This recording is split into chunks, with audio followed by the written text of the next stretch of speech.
안녕하세요. 가습니다. 네, 저번 시간에는 per EPS, PBR, BPS에 대해서 설명을 드렸는데요. 실전 사례로 백강산업이라는 종목에 대응을 해서 설명을 드렸어요. 네, 백강산업이 많이 저평가되어 있다고 알고 계시잖아요. 네, 최근에 주가 흐름도 괜찮게 나오고 있네요. 오늘은 유상증자하고 무상증자에 대해서 설명을 해드릴 거예요. 네, 설명 듣기 전에 좋아요, 구독하기 먼저 눌러주세요. 네, 증자는 주식을 추가로 발행해 자본을 늘리는 것을 말하는데요. 유상증자하고 무상증자가 있는데 먼저 유상증자부터 말씀드릴게요. 유상증자는 신주를 새로 발행할 때 돈을 받고 발행해서 현금이 기업에 들어오는 경우를 말해요. 액면 발행하고 시가 발행이 있는데 대부분 주식에 시가를 기준으로 해서 발행을 하고 있어요. 기업에서 시설 자금이나 운전 자금, 그리고 부채 상황, 자본금의 대형화를 통한 공식력 제고, 재무 구조 개선 등 다양한 목적으로 유상증자를 하는데 보통 유상증자는 시가를 할인해서 발행을 해요. 재무구조가 안 좋은 회사들이 발행하는 경우가 많거든요. 최대한 많은 현금을 확보해야 되기 때문에 현재 주식 가격보다 많이 할인된 가격으로 발행하는 경우가 많습니다. 그래서 재무구조 안 좋은 회사들 중에 주가가 많이 오른 상태에서 유상증자를 하는 경우가 많이 있거든요. 네, 그런 기존 주주들한테는 좀 주가가 많이 떨어져서 안 좋은 경우가 생기는데요. 주식수가 많아지기 때문에 3자 배정을 제외하고는 보통 주가에 악재로 작용하는 경우가 많습니다. 유상증자의 효과를 보면 기업은 현금이 들어오기 때문에 재무 구조가 개선되고요. 주식이 늘어나 EPS가 줄어들어 퍼가 커지는 좀 안 좋은 현상도 있습니다. 유상증자의 방식은 세 가지가 있는데 구주 발행은 기존 주주에게 신주를 배정하는 거고 제3자 발행은 신주를 제3자에게 개인이나 한 사람에게 그 신주를 다 주는 경우도 있어요. 이 배정하는 방식을 말하는데 제3자가 누구냐에 따라서 주가가 상승하는 경우가 많거든요. 네, 주주총회 특별 결의는 엄격한 규제로 실시되고 있어요. 그래서 마지막으로 일반 공모 발행이 있는데요.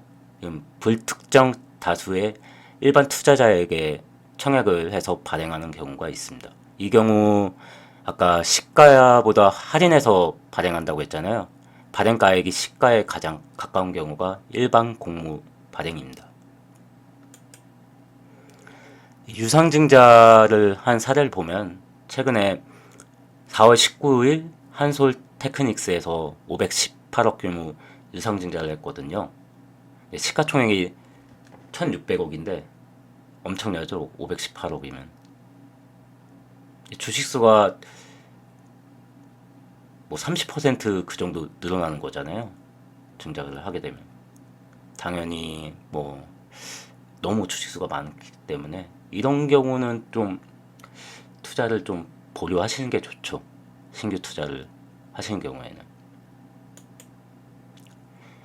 드리머스 컴퍼니 이 회사의 경우는 예전에 아이리버였어요.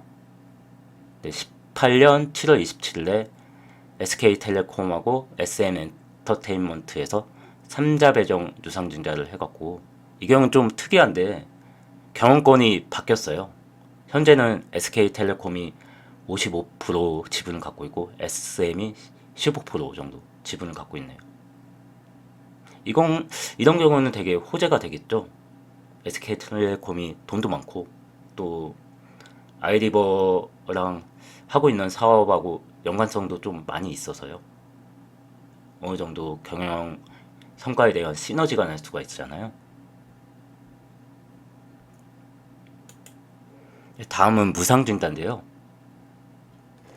자산이 있으면 자산은 부채하고 자본으로 이루어져 있잖아요. 근데 자본에는 자본금하고 잉여금 그렇게 이루어져 있거든요. 근데 잉여금에 이익잉여금하고 자산 재평가 적립금하고 주식 초과 발행금이 자본금으로 이동하는 경우를 무상증자라고 합니다. 그러니까 무상증자는 돈을 받지 않고 잉여금에 있는 돈의 일부를 꺼내서 그만큼 주식으로 신주를 발행해 기존 주주들이 가진 지분에 비례해서 주식을 배분해 주는 것을 말합니다. 주식 수는 늘어나지만 잉여금이 자본금으로만 이동했을 뿐 회사의 총 자산에는 변화가 없습니다. 무상증자는 보통 좋은 회사들이 하는 경우가 많습니다. 재무 구조가 좋거나 만약에 회사에 현금이 없으면 무상증자를 할 수가 없겠죠. 그렇기 때문에 보통 좋은 회사들이 하는 경우가 많습니다. 효과를 보시면 보유 주주들은 공짜로 주식수가 늘어나서 주주에게는 이익이 되며 회사의 주식의 인기가 높아져 보통 주가가 상승하게 된다. 회사에 남은 잉여금이 많다는 뜻으로 기업의 재무구조가 튼튼하다라는 인식을 투자자들에게 줄 수 있다. 재무구조가 건전한 기업으로 인정을 받아 기업 간 거래 시 유리하다. 네, 이런 효과가 있고요. 최근에 모다이노 칩이 100% 무상증자를 결정했어요. 네, 3월 11일 날 했네요. 한 주당 한 주를 배정하는 무상증자를 결정했다. 네, 보시면 이게 모다이노 칩 재무구조거든요. 네, 매출액도 괜찮고 영업이익 작년에 400억, 당기순이익 257억. 영업이익률도 13%가 넘네요. 10% 넘으면 괜찮은 거잖아요. 부채 비율도 83. 네, 무상증자를 하는 회사들 관심을 가지시면 되게 좋을 거예요. 저도 세미시스코라고 되게 오래 했는데 투자한 지 무상증자 할 때 투자를 했거든요. 네, 벌써 한 2년 넘었나? 장기적으로 가지고 있는데 가치 투자를 하시는 분들 중에서 새로운 종목에 대해서 연구를 하고 싶으시면 무상증자를 한 회사들을 연구를 해보시면 좋은 결과를 얻을 수도 있을 것 같습니다. 네, 오늘은 여기까지 하고요. 좋아요, 구독하기 눌러주세요. 감사합니다.